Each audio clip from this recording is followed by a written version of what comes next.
Hi guys, welcome back to my channel. This is Medea J, and I know this angle is very weird. This view is very weird, but I wanted to quickly record an intro and I'm looking that way when the camera is actually, this is gonna take some getting used to, so I'm doing this on my phone.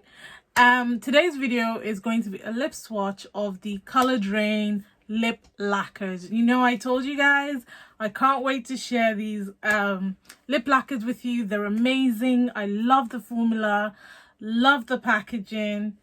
Colored Raine lip formula is everything and more.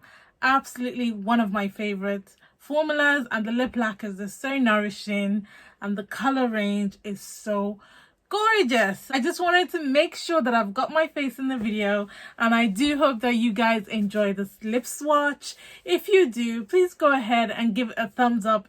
It really does help me out a lot, guys. I know you hear it on several videos, but it really does help us creators a lot. And if you can go one step further by sharing it, that would be great. But you just watching it is a lot already, so I am very, very thankful and grateful. And definitely sound off below which shades are your favorite, and if there's any other new lipstick or lip product launch that you guys want to see on my channel, definitely sound off below. So without more rambling, let's jump into the lip swatches.